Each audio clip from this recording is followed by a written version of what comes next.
Excel PU college ಗುರುವಾಯಿನಕೆರೆ ಕರ್ನಾಟಕದ number 1 PU college admissions open now. मैं 77वें गणतंत्र दिवस के पावन अवसर पर कर्नाटक के समस्त नागरिकों को हार्दिक बधाई एवं शुभकामनाएं देता हूं। 26 जनवरी भारत के इतिहास के सबसे निर्णायक दिनों में से एक है। यह वह दिन है जब हजारों वर्षों से विकसित राजतंत्र और 17वीं शताब्दी से अस्तित्व में आए औपनिवेशिक साम्राज्यवादी शासन का अंत हुआ और लोकतंत्र की स्थापना हुई। इसी दिन नए भारत का संविधान लागू किया गया, जिसने औपनिवेशिक और पुरातन भेदभावपूर्ण कानूनों को त्यागते हुए सामाजिक, आर्थिक और राजनीतिक न्याय में सभी की समानता की घोषणा की। असंख्य लोगों ने गणतांत्रिक व्यवस्था की स्थापना के लिए बलिदान दिए और अपने प्राण न्यौछावर किए। आइए इस शुभ अवसर पर हम सब उन्हें श्रद्धापूर्वक स्मरण करें। हमारे स्वतंत्रता सेनानियों ने सदियों तक संघर्ष कर हमें न्याय और स्वतंत्रता दिलाई। आइए हम संकल्प लें कि हमारे पूर्वजों का परिश्रम व्यर्थ न जाए। बाबा साहब अंबेडकर ने स्वतंत्रता को 3 रूपों में परिभाषित किया: राजनीतिक, आर्थिक और सामाजिक स्वतंत्रता। उन्होंने कहा, हमें किसी भी परिस्थिति में केवल राजनीतिक लोकतंत्र से संतुष्ट नहीं होना चाहिए। हमें अपने राजनीतिक लोकतंत्र को सामाजिक लोकतंत्र बनाना होगा। सामाजिक लोकतंत्र जीवन का ऐसा तरीका है जो स्वतंत्रता, समानता और बंधुत्व को जीवन के सिद्धांत मानता है। स्वतंत्रता, समानता और बंधुत्व को अलग अलग नहीं किया जा सकता। एक को दूसरे से अलग करना लोकतंत्र के उद्देश्य को ही विफल कर देता है। समानता के बिना स्वतंत्र कुछ लोगों को अनेक लोगों को पर प्रभुत्व स्थापित करने की अनुमति देगा। स्वतंत्रता के बिना समानता व्यक्तिगत पहल को नष्ट कर देगी और बंधुत्व के बिना स्वतंत्रता एवं समानता स्वाभाविक रूप नहीं ले सकेगी। कर्नाटक सरकार संविधान में निहित इन तीनों सिद्धांतों को प्राथमिकता के रूप में मानती है। राज्य के प्रत्येक क्षेत्र और प्रत्येक समुदाय की आवाज को सुनते हुए न्यायपूर्ण समाधान प्रदान करने के लिए कार्य किया जा रहा है। विभिन्न सरकारी भर्तियों में उपेक्षित वर्गों को प्राथमिकता दी जा रही है। विभिन्न समुदायों की परिस्थितियों को समझने के लिए आयोग गठित किए गए हैं और उनकी सिफारिशों को लागू किया जा रहा है। क्षेत्रीय असंतुलन को समाप्त करने के लिए निरंतर प्रयास किए जा रहे हैं। इन उपायों से कर्नाटक में राजनीतिक, सामाजिक और राजनीतिक गतिशीलता उत्पन्न हो रही है। संविधान की मूल भावना के अनुरूप राज्य ने आर्थिक गतिशीलता प्रदान करने और सबसे पिछड़े वर्गों को सशक्त करने हेतु कई योजनाएं लागू की है। राज्य प्रतिवर्ष सार्वजनिक कल्याण के लिए विशेष रूप से रुपये 1.1 लाख करोड़ व्यय कर रहा है। गारंटी योजनाओं के अंतर्गत अब तक रुपये 1.13 लाख करोड़ से अधिक की राशि वितरित की जा चुकी है। इसके परिणाम स्वरूप विभिन्न अध्ययनों से संकेत मिलता है कि लोगों की क्रय शक्ति में वृद्धि हुई है और परिवारों का आर्थिक सशक्तिकरण हो रहा है। महिलाओं में नया आर्थिक और सामाजिक उत्साह उत्पन्न हुआ है।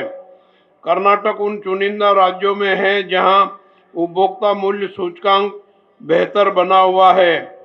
इसके साथ ही सर्वेक्षण दर्शाते हैं कि महिलाओं की सुरक्षा के मामले में बेंगलुरु देश में प्रथम स्थान पर है यह राज्य के लिए गर्व का विषय है। पारिवारिक सर्वेक्षण के आंकड़ों के अनुसार वर्ष 2024-25 के दौरान राज्य के 1.37 करोड़ परिवारों को किसी न किसी सरकारी योजना के अंतर्गत प्रत्यक्ष वित्तीय लाभ प्राप्त हुआ है। सरकार यह सुनिश्चित कर रही है कि मध्यवर्ती संस्थानों को समाप्त कर लाभ सीधे अंतिम व्यक्ति के बैंक खाते में पहुंचे। सर्वेक्षण से पता चलता है कि यूनिवर्सल बेसिक इनकम की अवधारणा पर आधारित गारंटी योजनाओं से महिलाओं के जीवन में उल्लेखनीय परिवर्तन हो रहा है। इन कार्यक्रमों से बच्चों की शिक्षा, स्वास्थ्य सेवा, बेहतर पोषण और आत्मनिर्भर जीवन के लिए आवश्यक आर्थिक गतिविधियों को सुनिश्चित किया गया है। इसके साथ ही अक्का टास्क फोर्स का गठन किया गया है, जिसके माध्यम से 25 से अधिक गतिविधियां संचालित की जा रही है। इन सब के अलावा कर्नाटक ने महिला कर्मचारियों की सेहत और भलाई को ध्यान में रखते हुए कुछ क्रांतिकारी फैसले लिए हैं।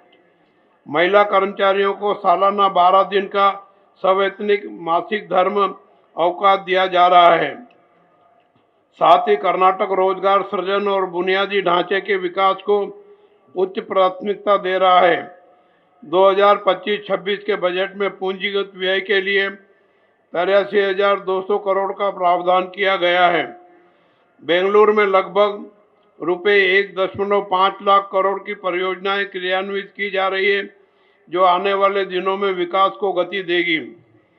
कर्नाटक सेमीकंडक्टर, एरोस्पेस, संचार उपकरण और क्वांटम प्रौद्योगिकी जैसे उद्योगों की स्थापना को प्राथमिकता दे रहा है। इसके परिणाम स्वरूप कई वैश्विक कंपनियां यहां निवेश कर रही है। विकास को गति देने के लिए कानून व्यवस्था के साथ साथ संपत्ति अभिलेखों की शुद्धता आवश्यक है। इस दिशा में राज्य निरंतर कार्य कर रहा है। राजस्व न्यायालय में लंबित 80% से अधिक मामलों का निपटारा किया जा चुका है। राजस्व न्यायालय को ऑनलाइन संचालित किया जा रहा है, जिससे पारदर्शिता सुनिश्चित हुई है। 51,163 कोड़ी पूर्ण की गई है और अभिलेख अद्यतन किए गए हैं। 4,050 गैर अधिसूचित गांवों को राजस्व गांव घोषित किया गया है और 1,11,111 लाभार्थियों को स्वामित्व पत्र प्रदान किए गए हैं। 1 लाख और स्वामित्व पत्र वितरण के लिए तैयार है। किसानों के हितों की रक्षा हेतु राजस्व अभिलेखों का डिजिटलीकरण किया जा रहा है। जनता की सुविधा के लिए बी खाता को ए खाता में परिवर्तन करने की अनुमति दी गई है, जिससे शहरी स्थानीय निकायों के अंतर्गत 20 लाख से अधिक लोगों को लाभ हुआ है। ई स्वत्तु प्रणाली लागू की गई है। प्रशासन को सरल और नागरिक अनुकूल बनाने के लिए भवन सेटबैक में समयानुकूल संशोधन किए गए हैं। कर्नाटक देश का सबसे बड़ा शिक्षा केंद्र बनकर उभर रहा है। यहाँ बड़ी संख्या में चिकित्सा, नर्सिंग, इंजीनियरिंग, कृषि, बागवानी और प्रबंधन महाविद्यालय एवं विश्वविद्यालय, सरकारी विद्यालयों में एलकेजी और यूकेजी कक्षाएं प्रारंभ की जा रही है। राज्य में लगभग 8.5 लाख बच्चे आवासीय विद्यालयों और छात्रावासों में गुणवत्तापूर्ण शिक्षा प्राप्त कर रहे हैं। प्रोफेसर सुखदेव थोराट कमेटी की रिपोर्ट के अनुसार कार्यान्वयन की जा रही है। कल्याण कर्नाटक क्षेत्र में शिक्षा सुधार हेतु अक्षरा आविष्कार योजना लागू की जा रही है। डॉक्टर छाया देगांवकर की अध्यक्षता में गठित समिति ने हाल ही में अपनी रिपोर्ट प्रस्तुत की है। वर्तमान में वहां 300 क्रांतिकारी मॉडल के कर्नाटक पब्लिक स्कूल प्रारंभ किए गए हैं। राज्य कौशल आधारित शिक्षा को सर्वोच्च प्राथमिकता दे रहा है। इसके अंतर्गत नए जीटीटीसी, पॉलिटेक्निक कॉलेज, स्किल पार्क और एमएसडीसी स्थापित किए जा रहे हैं। विद्यालयों और महाविद्यालयों में भी कौशल शिक्षा को प्राथमिकता दी जा रही है। स्वास्थ्य क्षेत्र में भी कर्नाटक अग्रणी है। जनसंख्या के अनुपात में राज्य में सर्वाधिक प्राथमिक स्वास्थ्य केंद्र, अस्पताल और मेडिकल कॉलेज है। सरकार इन मेडिकल कॉलेजों तथा प्राथमिक स्वास्थ्य केंद्रों की स्थापना भी लगातार कर रही है। बेंगलुरु, मैसूर, कलबुर्गी, हुबली, धारवाड़, बेलगावी, बेंगलुरु, दावणगेरे, उडुपी, शिवमोगा और तुमकुर स्वास्थ्य केंद्रों के रूप में विकसित हो रहे हैं। स्वास्थ्य विभाग ने घर घर जाकर स्वास्थ्य निरीक्षण की नई योजनाएं शुरू की है। कुपोषण उन्मूलन हेतु कई पहल की गई है। खाद्य मिलावट के विरुद्ध अभियान चलाया जा रहा है और इसे गंभीर अपराध माना जा रहा है। सुदृढ़ कानून व्यवस्था के कारण राज्य विदेशी निवेश आकर्षित करने में अग्रणी है। इंडिया जस्टिस रिपोर्ट 2025 के अनुसार न्याय देने में कर्नाटक प्रथम स्थान पर है। कुवेंपु जी के आशय के अनुसार सर्व जनांगदा शांतियां टोटा की भावना से सांप्रदायिक सौहार्द बनाए रखने हेतु विशेष टास्क फोर्स गठित की गई है। पुलिस कर्मियों की कार्यक्षमता बढ़ाने हेतु भारी हेलमेट के स्थान पर नए पिक कैप प्रदान किए गए हैं। इससे उनकी कार्यक्षमता बढ़ाने में मदद मिली है। नए युग में ड्रग्स नामक मानव विरोधी और विनाशकारी अभिशाप हमारे युवाओं को बलि का बकरा बना रहे हैं, बलि का शिकार बना रहे हैं। इसे रोकने के लिए राज्य ऐसे कानून बना रहा है जिनके तहत इस अभिशाप के लिए जिम्मेदार लोगों को मानव हत्या के समकक्ष अपराध करने वाला मानते हुए उनके विरुद्ध कठोरतम कार्रवाई की जाएगी। अनुसूचित जाति और अनुसूचित जनजाति के लोगों पर होने वाले अत्याचारों को रोकने के लिए 33 नए डीसीआरई पुलिस थानों की शुरुआत की गई है। कानून व्यवस्था को और अधिक सुदृढ़ करने के उद्देश्य से 12 नए पुलिस थाने प्रारंभ किए गए हैं। सभी सीईएन पुलिस थानों को साइबर पुलिस थानों में परिवर्तित कर दिया गया है। इन सभी उपक्रमों का उद्देश्य कर्नाटक राज्य को और भी बेहतर कानून व्यवस्था वाला राज्य बनाना है। ज्ञान विज्ञान क्षेत्र की मजबूती, सुदृढ़ कानून व्यवस्था तथा उद्योग अनुकूल वातावरण के कारण राज्य आईटी-बीटी क्षेत्रों में पूरे देश में अग्रणी स्थान पर है और भारत की स्टार्टअप राजधानी के रूप में उभर रहा है। इसे और ऊंचाइयों तक ले जाने के लिए कर्नाटक नवोद्यम नीति लागू की गई है। बेंगलुरु से आगे भी प्रौद्योगिकी का विस्तार करने के उद्देश्य से स्थानीय आर्थिक वेगवर्धक कार्यक्रम को रूप दिया गया है तथा इसके लिए 1000 करोड़ का अनुदान उपलब्ध कराया गया है। इससे अगले 5 वर्षों में 5 लाख रोजगार सृजित होने की संभावना है। वर्ष 2035 तक 20 अरब डॉलर की क्वांटम अर्थव्यवस्था के निर्माण के लक्ष्य से कर्नाटक क्वांटम रोड में जारी किया गया है। वर्ष 2025 में अच्छी वर्षा होने के कारण इस वर्ष अच्छी फसलें हुई है, लेकिन अत्यधिक वर्षा के कारण कुछ किसानों की फसलों को नुकसान भी हुआ है। वर्षा से क्षतिग्रस्त फसलों के लिए किसानों को मुआवजा प्रदान करने हेतु सरकार ने रुपये 2250 करोड़ का प्रावधान किया है। इसके अतिरिक्त रुपये 2000 करोड़ से अधिक की बीमा राशि किसानों को प्रदान करने की व्यवस्था की गई है। इस वर्ष किसानों ने आम, मक्का आदि फसलों के दाम कम मिलने तथा गन्ने के लिए प्राप्त हो रहे मूल्य के अपर्याप्त होने के विरोध में आंदोलन किया। सरकार ने तुरंत किसानों के पक्ष में खड़े होकर समस्याओं का समाधान किया। गन्ना उत्पादक किसानों को निर्धारित मूल्य का भुगतान सुनिश्चित करने हेतु सरकार ने चीनी मिल मालिकों को निर्देश दिए तथा लगभग 300 करोड़ रुपए से अधिक की अतिरिक्त सहायता किसानों को देने का निर्णय लिया। इसी प्रकार तुअर की खरीद जनवरी के स्थान पर दिसंबर में ही शुरू करने की किसानों की मांग पर सरकार ने सकारात्मक प्रतिक्रिया देते हुए खरीद केंद्र खोल दिए गए। वर्तमान सरकार किसानों के पंप सेटों को दिन के समय भी 7 घंटे तक निरंतर 3 फेज बिजली उपलब्ध कराने के लिए प्रयासरत है। बदली हुई परिस्थितियों में किसानों द्वारा उगाई गई गन्ने की फसल की यंत्रीकृत कटाई के लिए बड़े पैमाने पर प्रोत्साहन राशि प्रदान कर मशीनें उपलब्ध कराई जा रही है। अब रागी, धान, मक्का आदि फसलों की कटाई के लिए किसान मशीनों पर ही निर्भर हो गए हैं।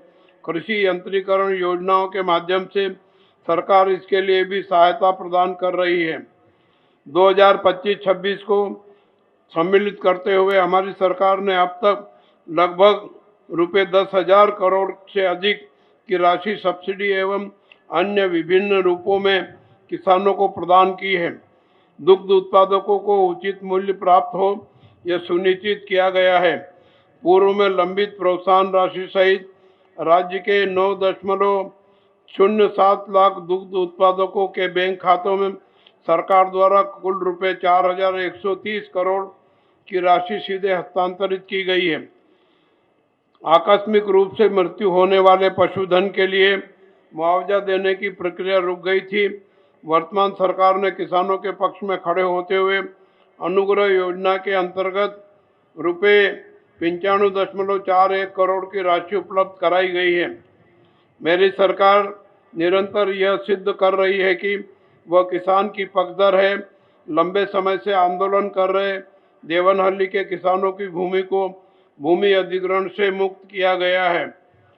कृष्णा ऊपरी परियोजना के लिए एक ही चरण में भूमि अधिग्रहण करने का निर्णय लेते हुए भूमि गंवाने वाले किसानों के लिए उचित और लाभकारी मुआवजा दरें निर्धारित की गई है।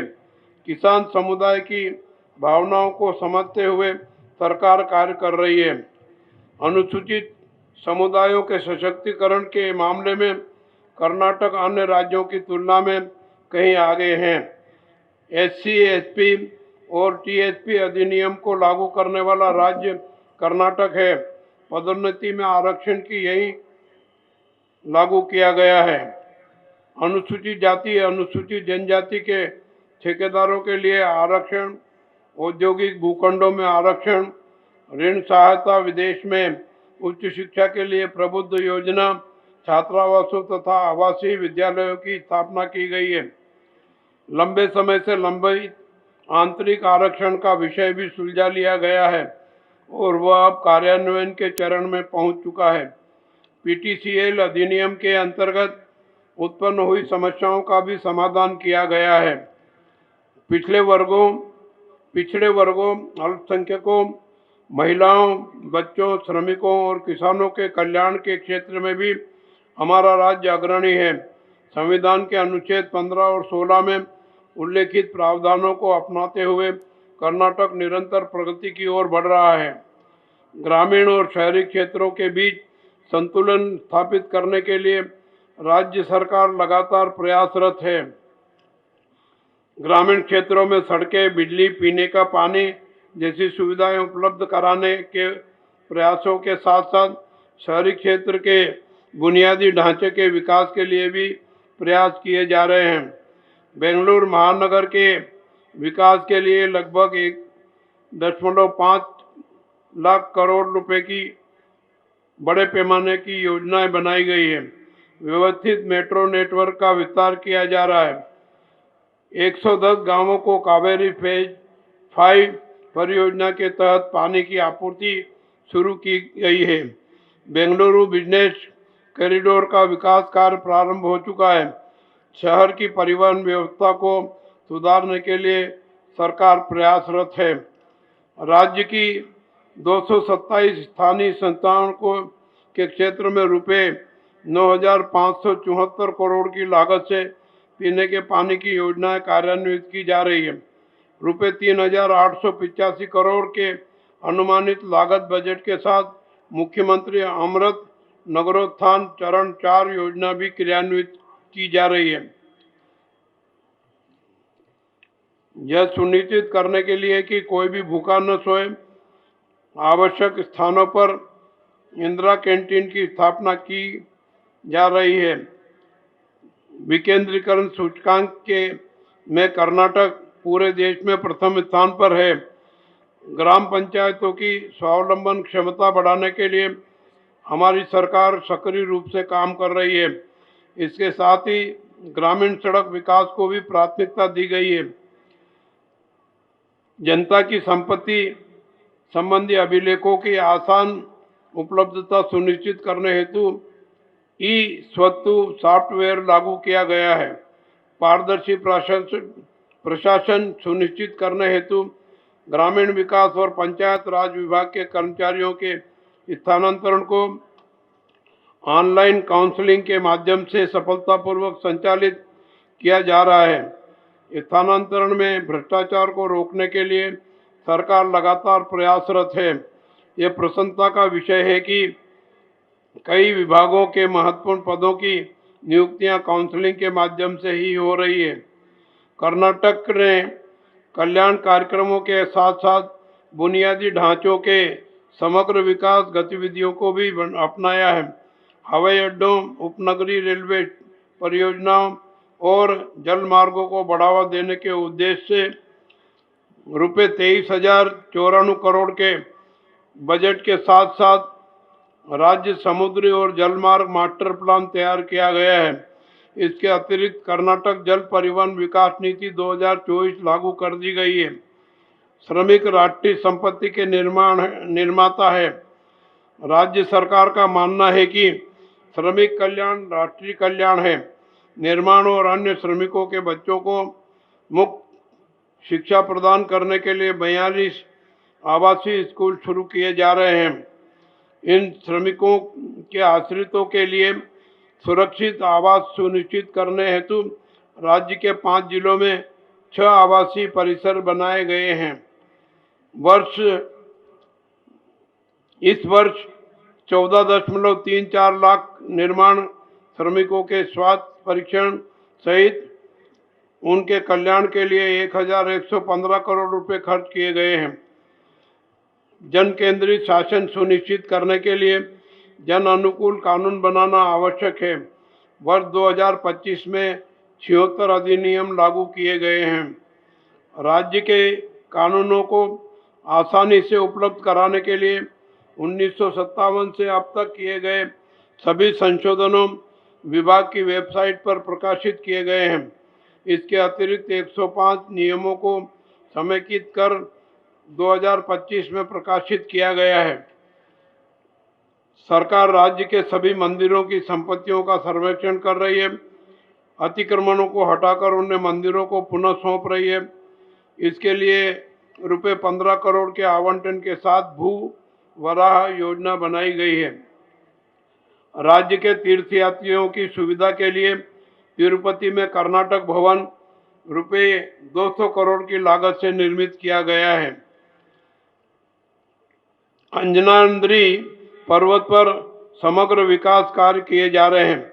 मंदिर पुजारियों की वित्तीय सुरक्षा सुनिश्चित करने हेतु तत्कालिक वार्षिक भत्ता रुपये 60,000 से बढ़ाकर 72,000 रुपये प्रति वर्ष किया गया है। सरकार अल्पसंख्यक कल्याण के लिए भी प्रयास कर रही है। राष्ट्रीय प्रगति के लिए बिजली की उपलब्धता अत्यंत महत्वपूर्ण है। सरकार ने गृह ज्योति योजना लागू की है, जिसके तहत 200 यूनिट तक मुफ्त बिजली दी जा रही है।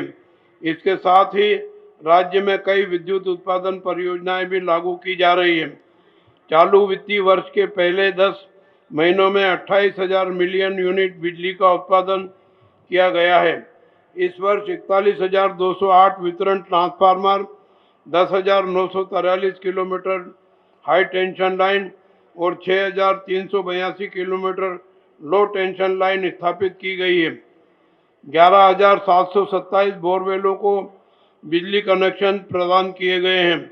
निजी कंपनियों से 3,704 मेगावाट बिजली खरीदने के समझौते किए गए हैं। इसके अतिरिक्त राज्य स्वामित्व वाली कंपनियों ने लगभग 4,794 मेगावाट नई बिजली उत्पादन योजना तैयार की है। संविधान के पहले अनुच्छेद में ही भारत को राज्यों का संघ घोषित किया गया है। हमारे संविधान ने संघ और राज्यों के बीच संप्रभु शक्तियों का वितरण किया है। राष्ट्रीय एकता और अखंडता के हित में संघ को अधिक शक्तियां प्रदान करते हुए संविधान ने राज्यों की शक्तियों को मान्यता और सम्मान दिया है। इस प्रकार देश की विविधता को बनाए रखा है। इस शक्ति साझाकरण के सिद्धांत को अपनाकर संविधान के निर्माताओं ने हमें यह शासन प्रणाली दी है। उनका सपना था कि सशक्त राज्यों के माध्यम से एक सशक्त भारत का निर्माण किया जाए। इस संघीय ढांचे को बनाए रखना हम सभी की जिम्मेदारी है। संविधान के कारण ही हम शांति से रह रहे हैं। देश के अनगिनत लोग गहराई से मानते हैं कि यदि हम संविधान की रक्षा करेंगे तो संविधान हमारी रक्षा करेगा। इसी कारण संविधान दिन प्रतिदिन और अधिक प्रासंगिक होता जा रहा है। बाबा साहब अम्बेडकर जी ने कहा था, भले ही कोई संविधान कितना भी अच्छा हो क्यों न हो, यदि उससे कार्यान्वित करने वाले लोग असाधारण रूप से खराब हो तो संविधान भी खराब साबित होगा।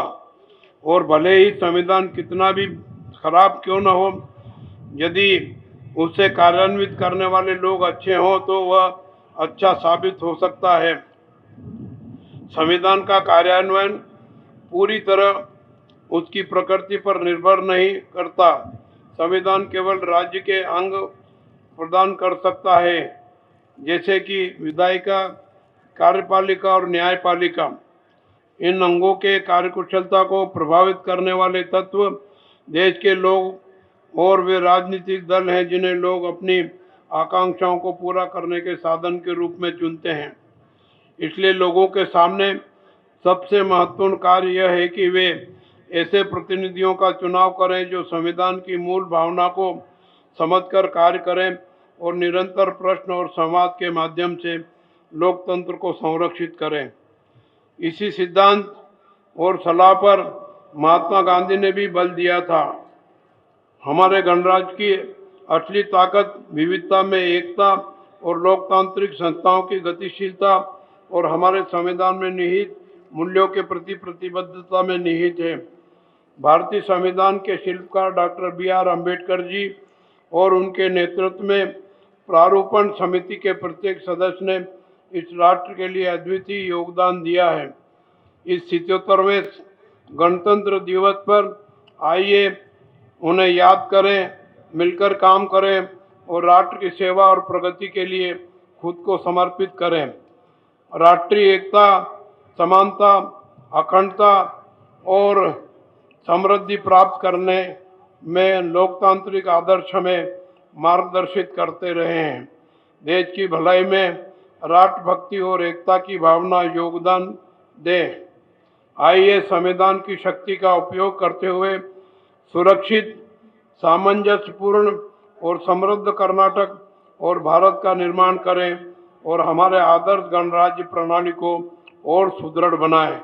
धन्यवाद। जय हिंद, जय कर्नाटक।